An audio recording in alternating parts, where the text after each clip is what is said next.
Minha filha se recusa a tomar banho. Eu a afastei na hora do jantar. O que ela me contou depois partiu meu coração.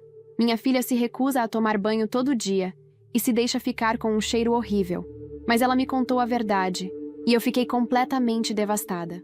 Meu marido e eu nos casamos faz um tempo. Ele já tinha o Gael e o Santi, de 16 anos, do casamento anterior. Juntos temos o Jesse, o Tomás e o Joaquim. Gael mora em um AP com o namorado. Santi vive com a gente e visita a mãe e o namorado dela a cada 2 fins de semana. Eu adoro o Santi, de verdade. É uma alegria imensa ter uma filha para criar laços.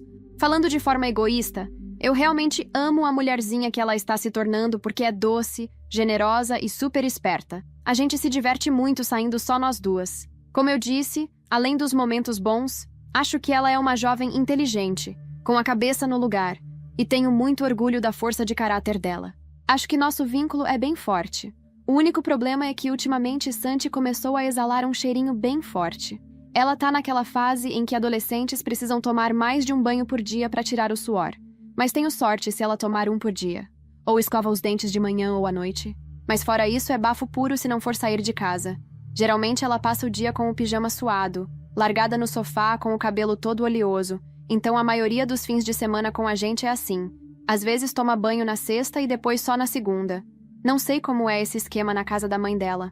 Tentei falar de forma delicada que ela precisava se cuidar mais, mas ela geralmente concorda, segue a rotina por uns 2 ou 3 dias e depois volta aos hábitos nojentos. Ontem tentou sentar do meu lado no jantar. O cheiro estava terrível. Ela tinha ido correr e não se deu ao trabalho de tomar banho quando chegou. Eu disse que precisava mudar de lugar por causa do CC. Santi ficou com os olhos cheios de lágrima, o que partiu meu coração e acabou nem comendo. Também não saiu do quarto até hoje ao meio-dia. Meu marido disse que fui insensível, mas também não conseguiu dar uma ideia melhor de como lidar com isso. Santi é super ativa. Corre, anda de bike, nada, joga futebol. Já tentamos abordagens mais suaves, mas ela ignora ou segue só por uma semana. Investimos em produtos bons: sabonete, desodorante, condicionador, shampoo, pasta de dente, escova elétrica, além de soluções rápidas tipo perfume, shampoo a seco, balas de menta, chicletes. O único que ela usa é bala de menta. Toma banho de 3 a 6 vezes por semana. Já tentamos ser mais firmes, dizendo que só iríamos em eventos se ela estivesse limpa. Mas ela só ignorava e ficava mais um dia sem banho. Ela costumava se cuidar direitinho antes. Até depois da puberdade. Mantinha a higiene em dia. Só recentemente começou a resistir. A mãe dela não colabora com isso. Estou preocupada com os possíveis motivos por trás dessa mudança. Parece que ela tá indo à escola sem tomar banho por 2, 3 dias. Não quero que isso afete a vida escolar dela, que vire a menina fedida. E também quero entender por que ela se sente desconfortável com isso, e mesmo assim não toma banho de manhã. Antes de ir para a escola, conversamos sobre o jantar. Pedi desculpas por ter magoado ela.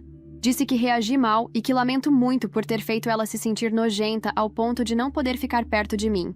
Ela explicou que doeu mais porque queria estar perto de mim, e o fato de eu me afastar machucou mais do que ouvir que estava cheirando mal. Conversamos antes de ir para o carro e durante o trajeto, para garantir que ela estava bem emocionalmente para ir à aula ou se preferia dar um tempo. Ela também pediu desculpa. Disse que sabe que precisa se cuidar mais, mas muitas vezes simplesmente não quer. Foi um ótimo gancho. A gente não entrou a fundo no assunto no carro, até porque ela disse que queria pensar direitinho em como explicar o que está passando. Também pediu que, quando conversássemos, fosse só entre nós até ela se sentir pronta para falar com o pai. Fiquei entre honrada e preocupada. Meu Deus, fiquei tão nervosa o dia todo. Não vou mentir. Tinha 1000 teorias na cabeça. Me forcei a sentar e encarar todas as possibilidades, até as mais assustadoras. Pesquisei sinais de neurodivergência, histórias de sobreviventes de abuso e problemas físicos que poderiam estar relacionados. Admito que antes não levei a sério o lado da saúde mental, porque, fora a higiene, ela parece bem. Notas boas, amizades estáveis, e nunca mencionou nada preocupante sobre a casa da mãe ou o namorado dela. Antes, quando perguntávamos por que não tomava banho, ela dizia que esqueceu, não estava afim ou que ia fazer depois. Percebi que falhei com ela em várias coisinhas que somadas viraram algo enorme. Dói reconhecer isso. Quando saiu da escola, começamos a falar de forma indireta sobre o assunto que ela disse querer tratar. Ela reforçou que, por enquanto, essa conversa seria só entre nós duas até se sentir pronta para falar com o pai. Nunca achei que uma conversa sobre banho pudesse mudar completamente minha vida. Mas ali estava eu, parada no corredor da escola da Santi, esperando ela sair da aula, depois de um dia inteiro remoendo cada palavra que trocamos naquela manhã. Ela apareceu na porta da sala com o uniforme amarrotado, os olhos um pouco inchados, mas com aquele jeito dela de tentar parecer que tá tudo certo. Oi, disse ela, jogando a mochila nas costas. Oi, amor. A gente pode conversar um pouco antes de ir? Perguntei. Ela assentiu, olhando para o chão. Entramos no carro e, como combinamos, nada de pressão. Só música baixinha.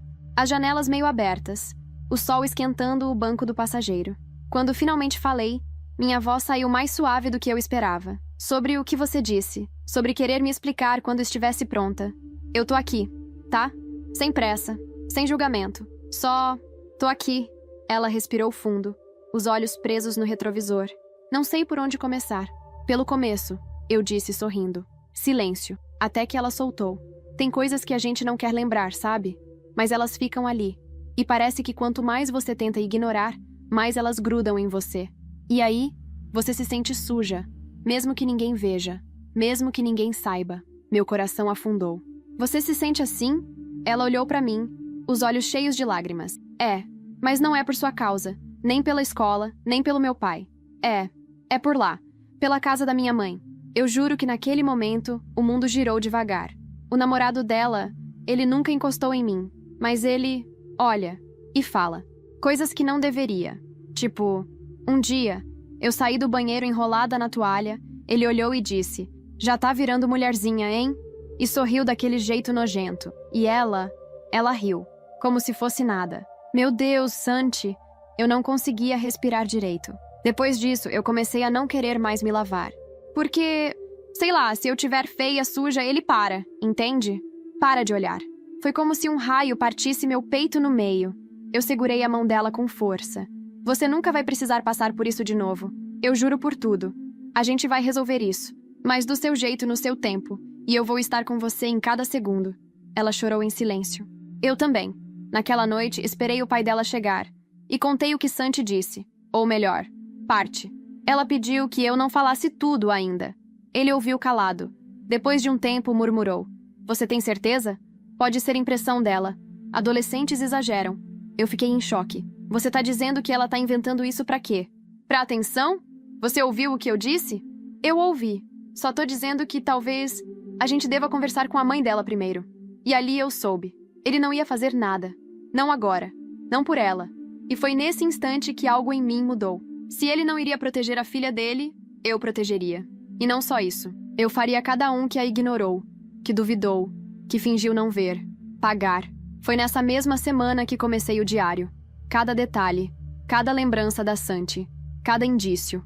Conversei com uma psicóloga amiga, arranjei sessões para ela em sigilo, comprei uma câmera discreta e comecei a agir. Uma noite, enquanto todos dormiam, entrei no quarto do meu marido e peguei o celular dele. Não para mexer em coisas de casal, mas porque eu precisava saber se ele já sabia dessas coisas, se já tinha visto mensagens da ex ou algo do tipo. O que encontrei foi pior do que eu imaginava. Conversas com a ex onde ele dizia: Santi tá insuportável. Ela precisa de disciplina, não de mimo. Ela e a meu nome se acham as vítimas agora.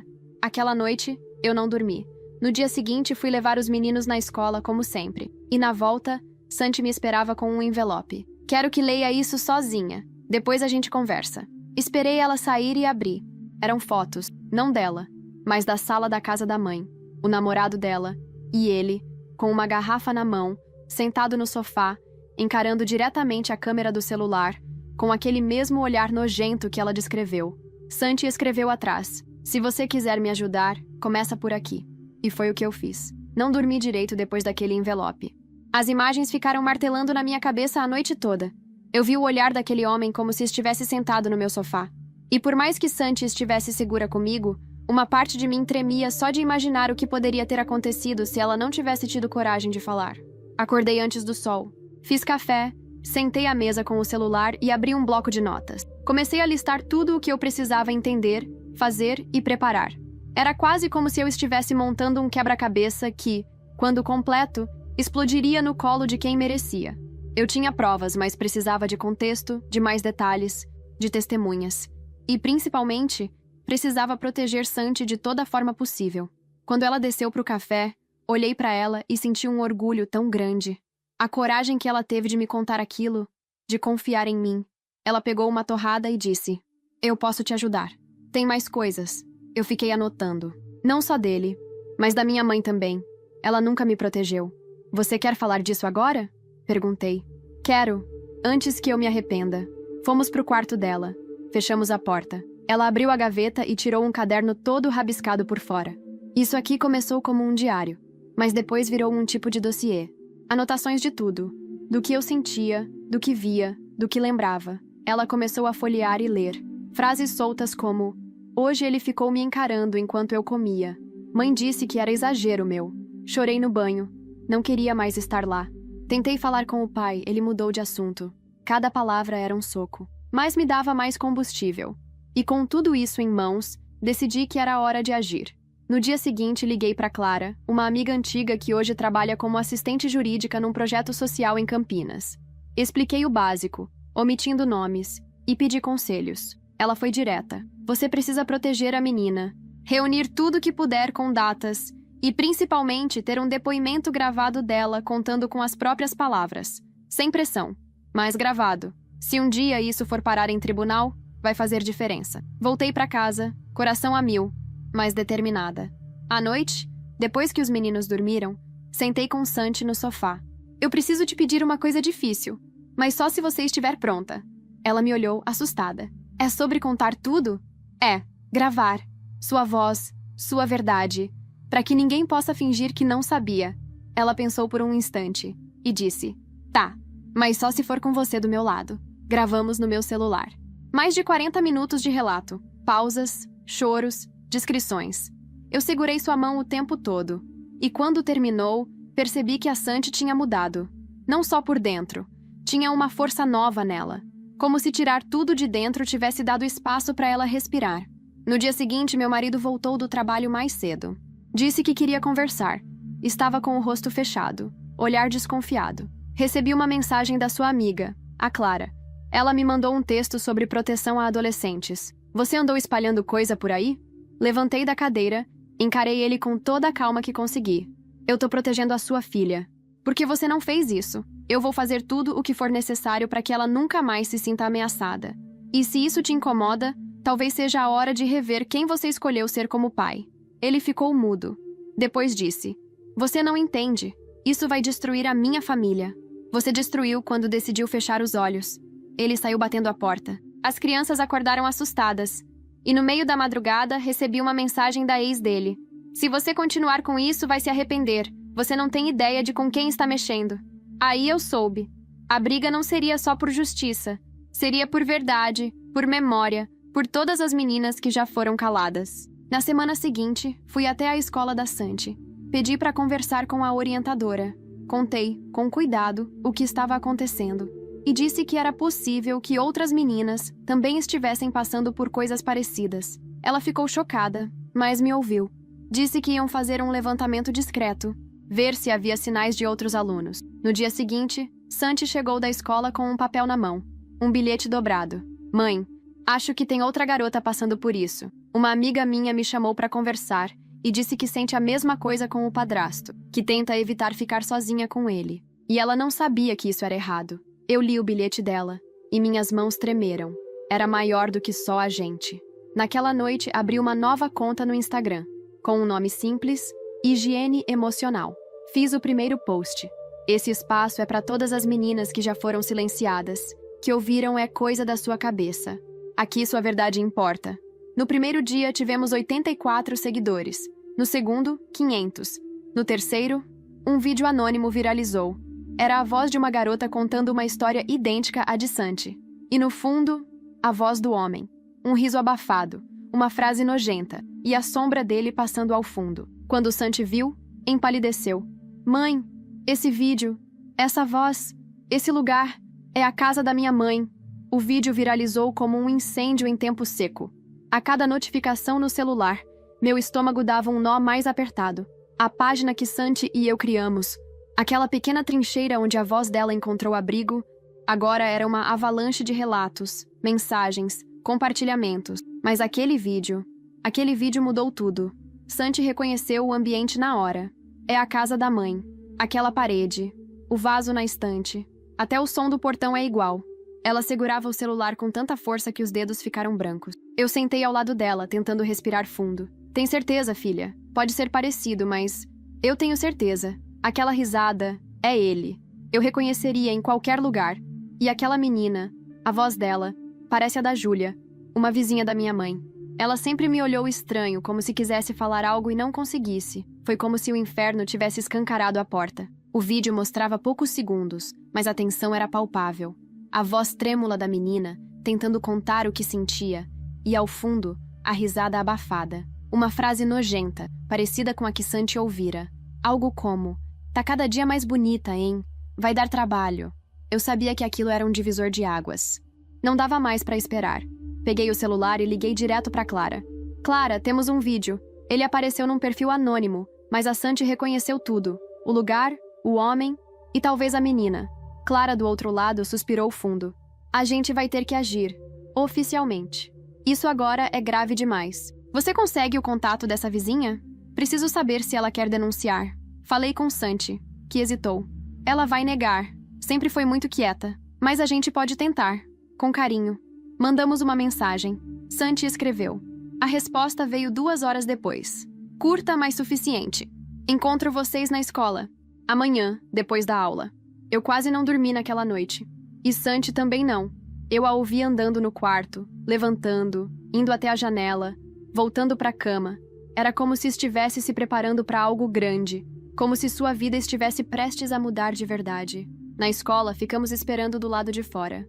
E então Júlia apareceu, sozinha, magrinha, tímida, com os olhos sempre baixos. Ela sentou ao nosso lado e ficou em silêncio. Santi foi a primeira a falar. "Foi você no vídeo?" Júlia olhou para ela e pela primeira vez ergueu os olhos, cheios de dor. "Sim." Eu tentei não reagir, mas meu peito já estava em chamas. Ela continuou. "Não sabia para quem mandar. Vi a página. Vocês disseram que iam escutar. Eu precisava que alguém soubesse. Ele faz isso comigo também." Santi segurou a mão dela. Nenhuma das duas disse nada por alguns segundos. Só ficaram ali, unidas em um silêncio que dizia tudo. "Você quer denunciar?" Perguntei.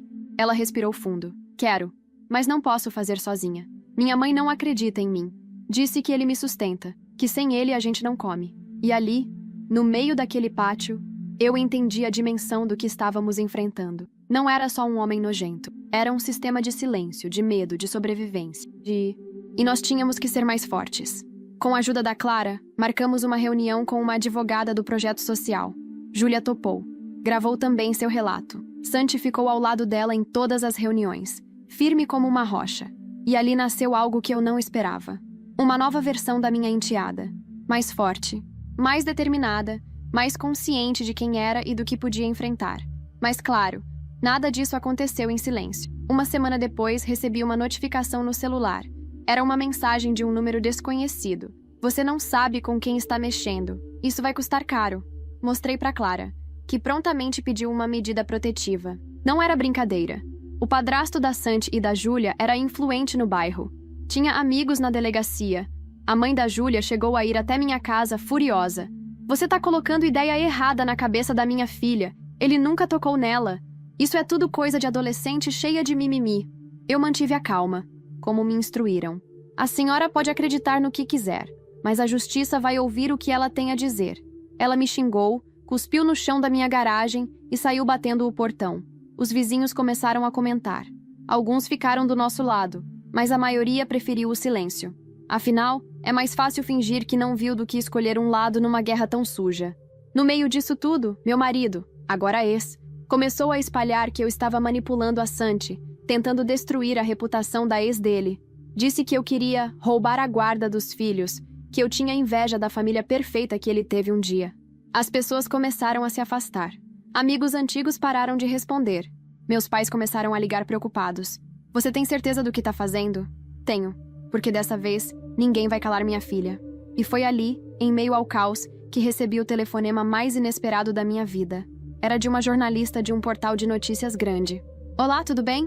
Nós acompanhamos a página Higiene Emocional e gostaríamos de conversar com vocês. Recebemos relatos de outras meninas da mesma vizinhança. Parece que tem algo muito maior acontecendo." Vocês estariam dispostas a nos encontrar? Olhei para Santi, que me observava do corredor com um livro na mão. E naquele instante, eu soube. A vingança não ia vir com gritos ou escândalos. Ia vir com luz. Com verdades sendo gritadas onde antes só havia silêncio. Sim, respondi. Estamos prontas. Eu não sabia o que esperar daquele encontro com a jornalista. Quando chegamos ao café em Barão Geraldo, um bairro mais calmo aqui de Campinas, ela já estava lá. Uma mulher de uns 30 e poucos anos, cabelos curtos, olhos atentos, jeito firme. Se apresentou como Natália, repórter investigativa de um portal independente. Eu quero contar essa história do jeito certo, ela começou. Mas preciso da sua confiança.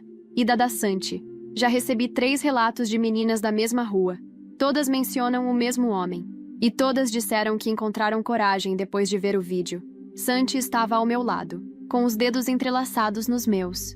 Ela olhou para Natália e disse com uma voz firme, pela primeira vez sem hesitar. Eu quero que ele pague. E quero que todo mundo que fingiu que não viu também sinta vergonha de olhar no espelho. E ali, naquele momento, entendi que o que a gente estava fazendo ia muito além de uma denúncia. Era um grito coletivo. E Natália percebeu também. A entrevista foi longa. Santi contou tudo com detalhes. Eu contribuí com os registros, o diário dela, os prints, o vídeo. Natália anotava tudo. Fazia perguntas com cuidado, mas com precisão cirúrgica. Isso não é só sobre esse homem, ela comentou no final. É sobre como mães escolhem ignorar. Como pais se calam. Como vizinhos fingem não ouvir. É uma ferida social, e vocês abriram essa ferida para todo mundo ver. Nos dias seguintes, Natália voltou a nos procurar. Disse que a matéria ia sair em série, com 3 episódios. A Casa do Silêncio, Elas Falam e A Mãe que Não Viu. Quando o primeiro episódio foi publicado, parecia que o mundo desabou sobre a vizinhança onde Santi passava os fins de semana. O nome do homem ainda não era citado diretamente, mas as descrições, os relatos anônimos, as imagens, tudo apontava para ele. As pessoas começaram a comentar nos grupos do bairro, nas redes sociais. O choque veio mesmo quando, 2 dias depois, a Polícia Civil anunciou que havia iniciado uma investigação baseada nos relatos da reportagem. A Delegacia da Mulher foi acionada. Júlia prestou depoimento. Santi também. E então, a bomba. A mãe da Santi apareceu lá em casa, com uma intimação na mão. Você destruiu minha vida. Ele foi afastado do trabalho. Estão me chamando de cúmplice. E agora? Quem vai pagar as contas? Santi se levantou do sofá firme. Você nunca se preocupou comigo, só com ele. Nunca perguntou como eu me sentia. Nunca me protegeu. Agora quer que eu me preocupe com você? A mulher ficou muda. Depois tentou chorar. Mas não havia lágrima que lavasse aquela omissão. Eu a expulsei da minha casa. Aqui não tem espaço para quem protege agressor. Se você tivesse feito o mínimo, nada disso seria necessário. Nos dias que se seguiram, a matéria se espalhou ainda mais. Mais relatos vieram. Algumas mães começaram a perguntar às filhas. E o pior, descobriram histórias semelhantes, quase idênticas. Era como se uma epidemia silenciosa tivesse finalmente sido exposta à luz. E eu não dormia mais de preocupação, nem de ansiedade, mas também não dormia de medo. Uma noite, voltando de uma reunião do projeto social com a Clara, meu carro foi seguido. Notei pelo retrovisor. Desviei o caminho, entrei numa avenida movimentada. O carro sumiu.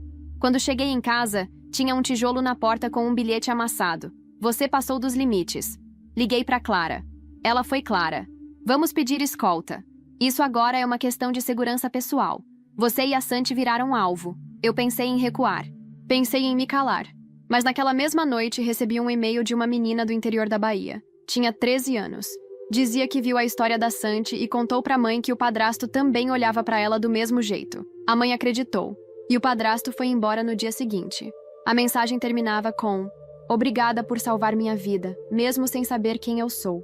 Chorei por quase 1 hora.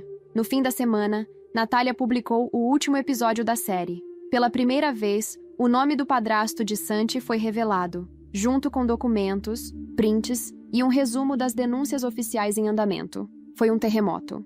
Ele desapareceu no mesmo dia. A polícia iniciou buscas. Mandado de prisão emitido. Os jornais locais começaram a cobrir o caso. As páginas da Higiene Emocional ultrapassaram 30 mil seguidores. Eu fui convidada para dar uma entrevista numa rádio. Falei com a voz trêmula, mas verdadeira. Não sou especialista. Só sou uma mãe que ouviu e que não calou. E então, num sábado de manhã, Um carro preto estacionou em frente à nossa casa. Desceu um policial. Bom dia, precisamos conversar. A senhora é meu nome completo? Sim. Aconteceu alguma coisa? Sim. Encontramos algo no apartamento onde o investigado morava. Algo que pode ser importante para o processo. Algo como o quê? Ele hesitou. Uma caixa, com gravações e nomes. Muitos nomes. Santi estava na escada, ouvindo tudo. Eu olhei para ela. Ela me olhou de volta. E naquele silêncio entre nós, eu soube que nada jamais seria como antes. Eu tremia quando entrei na delegacia. A sala de espera cheirava a café frio e desinfetante, e o barulho da porta de vidro automática era a única coisa que quebrava o silêncio tenso do lugar. Santi ficou no carro. Clara veio comigo. O investigador nos chamou para uma sala reservada. Achamos essa caixa durante o cumprimento do mandado no apartamento do acusado. Tinha etiquetas com datas, nomes femininos e gravações em pendrives. Algumas envolvem vozes de menores. Ainda estamos identificando todos. Meu estômago virou. E a Santi? Ela está em algumas gravações. Nenhuma imagem, só som, conversas, risadas, comentários. Mas isso, somado aos testemunhos, é mais do que suficiente para reforçar o caso. Clara apertou minha mão sob a mesa. Eu senti como se o mundo estivesse girando devagar. Ele gravava tudo? Tudo. No caminho de volta, fiquei em silêncio. Quando sentei no carro, Santi olhou para mim. Era eu, né? Sim, mas só voz. A gente vai dar um jeito nisso. Você já é muito mais forte que tudo isso, minha filha. Ela respirou fundo. Então agora acabou? Quase sorri. Tá só começando. Nas semanas seguintes, o caso virou manchete nacional. O perfil da nossa página foi citado em reportagens de TV. Especialistas começaram a nos procurar. O Ministério Público entrou no caso. 3 escolas abriram investigações internas. E o mais chocante, 5 novas denúncias vieram, todas de meninas que frequentavam a mesma vizinhança. Todas com padrões semelhantes. E como esperado, os ratos começaram a fugir. A mãe da Santi foi convocada para depor. Tentou negar tudo. Depois disse que não sabia de nada. Mas as mensagens que ela trocava com o namorado, debochando das birras da filha e zombando do jeito que ela se vestia, foram anexadas ao processo. Ela perdeu a guarda da Santi, de forma definitiva. Foi um momento de silêncio em casa. A gente não comemorou. Santi chorou por dias. Não era alívio. Era luto. Luto pela mãe que nunca existiu. Luto por tudo o que ela tentou negar e esconder. Eu respeitei o tempo dela. Só abracei quando ela quis. Só falei quando ela pediu. Uma tarde, ela chegou com os olhos vermelhos e disse: Eu quero mudar meu nome. Quero tirar o sobrenome da minha mãe. Eu não sou dela. Apoiei. E fomos juntas no cartório. Enquanto isso, meu ex-marido continuava na defensiva. Disse que tudo isso era exagero, que as meninas estavam em sintonia hormonal e que eu estava destruindo a imagem dele de pai. Disse isso numa entrevista ao vivo para um canal de internet. Só esqueceu de que o país inteiro já sabia quem ele era. A reação foi imediata. Comentários o chamando de cúmplice. Gente dizendo que ele nunca mais deveria trabalhar com criança. Alguns dos antigos colegas de profissão se manifestaram publicamente, condenando a postura dele. Uma noite, ele apareceu na minha casa, sozinho. Cabelos bagunçados, rosto abatido, olhos desesperados. Eu perdi meu emprego. A empresa me afastou. Disseram que eu tô queimado. Cruzei os braços. Você deveria ter pensado nisso antes de fingir que sua filha estava exagerando. Ela é minha filha também, gritou. Pela primeira vez, gritou. E o que você fez por ela? Diga uma coisa. Uma. Que você fez quando ela precisou de você. Silêncio. Eu não sabia lidar com isso. Achei que era fase, que ia passar. Pois não passou. Ela passou. Por cima de tudo isso. Sem você. Ele tentou argumentar, mas Santi apareceu na porta. Pai, por favor, vá embora. Ele hesitou, mas foi. E nunca mais voltou. A ONG, que nasceu da nossa página, começou a tomar forma. Batizamos de Elas Falam Alto. Recebemos doações. Fomos chamadas para palestrar em universidades. E Santi virou o rosto de uma campanha nacional contra o abuso emocional de adolescentes. Em cada cidade, uma nova história. Em cada escola, uma nova Santi. O que começou como um pedido de ajuda virou um movimento. Mas a maior reviravolta ainda estava por vir. Recebi uma ligação da delegada do caso. Você tem 1 minuto? Há algo que precisa saber. Claro. Nas gravações, uma das vozes foi identificada. É de uma ex-coordenadora da escola da Santi. Ela sabia. Acobertava os encontros dele com outras meninas, em troca de dinheiro. Meu sangue gelou. A escola dela? Sim, ela foi afastada hoje. E pode haver mais envolvidos. A verdade é que a sujeira era mais profunda do que a gente imaginava. E quanto mais cavávamos, mais monstros saíam da toca. Mas agora, não havia mais silêncio. Havia voz. Na noite daquela revelação, fizemos um jantar em casa. Só nós. Santi, os meninos, Clara. A casa cheirava a lasanha e manjericão.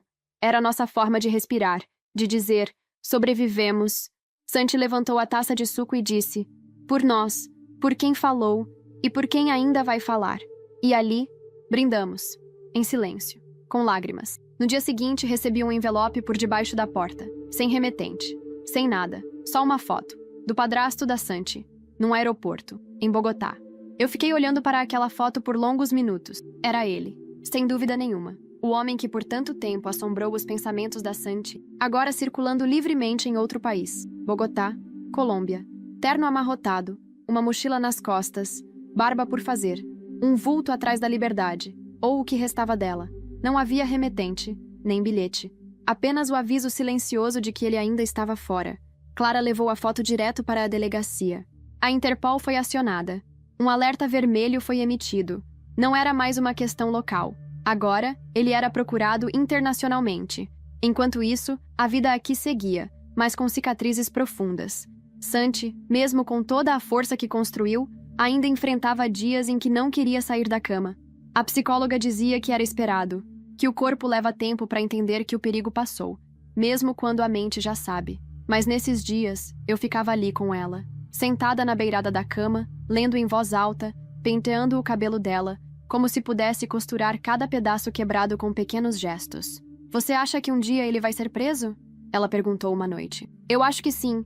E se não for, o mundo já sabe quem ele é. E isso, meu amor, ninguém apaga.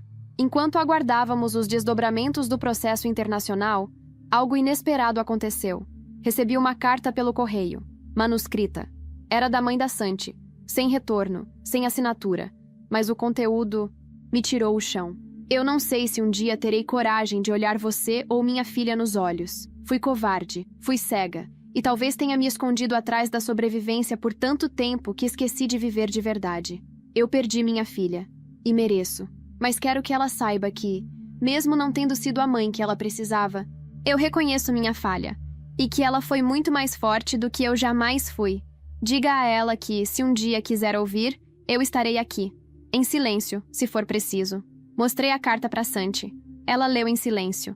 Depois deixou sobre a mesa da cozinha e disse, é tarde, mas é alguma coisa. Um dia... talvez. Mas não agora. E eu respeitei. Nosso projeto, a ONG Elas Falam Alto, cresceu. Virou tema de documentário.